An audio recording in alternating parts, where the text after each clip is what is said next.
Today we're going to dive into a work that's, well, it's not really a novel. It's more like a dispatch from a war zone, a forgotten one, right in the heart of what was then the world's wealthiest empire. We're talking about William Booth's incredible 1890 book, In Darkest England and the Way Out. It's powerful, it's provocative, and it's what we're exploring right now. Right from the jump, Booth doesn't hit you with statistics. He starts with this haunting analogy. See, at the time, the whole world was completely captivated by the explorer Henry Morton Stanley and his stories of trekking through the jungles of darkest Africa. So Booth takes that idea, that image everyone knows, and he turns it right back on them. He basically says, hey, stop looking at faraway continents, look at your own backyard. He argues that the poverty of London is its own uncharted territory, its own jungle, just as vast and dangerous as anything in the Congo. And this isn't just a clever turn of phrase for him. He builds his entire case around this metaphor. He describes a forest so thick, so crowded with trees that absolutely no sunlight ever gets through. For the people born there, this constant, cheerless gloom and joyless duskiness is all they've ever known. It's their entire reality. They genuinely believe the forest just goes on forever. If you tried to tell them about a world with sunshine and open fields, they'd think you were crazy. Their whole world is just trees all the time pressing in, blocking out any glimmer of light or hope. Okay, so if London's poor are trapped in this dark, endless forest, who exactly are they? This is where Booth moves from the landscape of despair to the people living in it, and he coins a term that would echo for decades. The Submerged Tenth. I mean, just listen to that phrase. It's brutal. Booth isn't just talking about people who are poor. He's describing a group that is sunk so low they've become invisible to the rest of society. They're lost. They're submerged in this swamp of misery, totally cut off, as if they've drowned. He even says they lack the moral nerve to grab a rope if you threw it to them. That's how beaten down they are. And when you look at the numbers, you start to see the terrifying scale of this crisis. Booth wasn't just guessing, he was trying to actually quantify the abyss.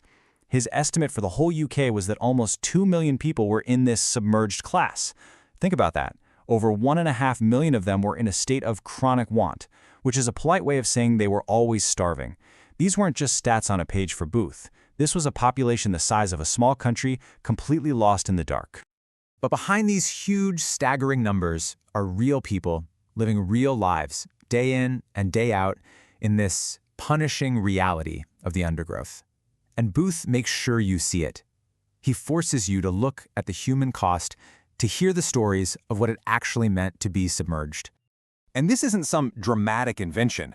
This is a direct quote from an official coroner's report. A woman dies. The cause? In the very heart of the British Empire, a jury says she died from, in plain English, to starvation.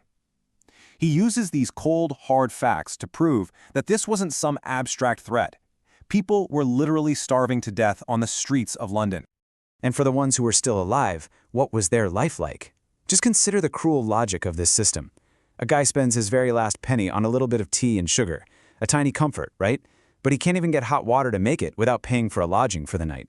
And to get a spot in one of those miserable shelters, he has to perform back-breaking labor, like breaking half a ton of stones. This was work used to punish convicts in prison. Every single moment of your life is a fight, not to get ahead, but just for the tiniest shred of dignity. So then Booth comes back to his big comparison, and he makes an argument that must have been absolutely shocking to his readers. He asks, is the life of a woman in an African jungle really any worse than the life of a young orphan girl forced onto the streets in our Christian capital? Is the swamp air in Africa really more poisonous than the foul and fetid breath of London's slums, where disease is everywhere? His suggestion is that the suffering in so-called civilized England is actually even worse. This is the question that haunts the people trapped in the forest. It's the voice of pure, undiluted despair. It perfectly captures what it feels like to live a life without any hope.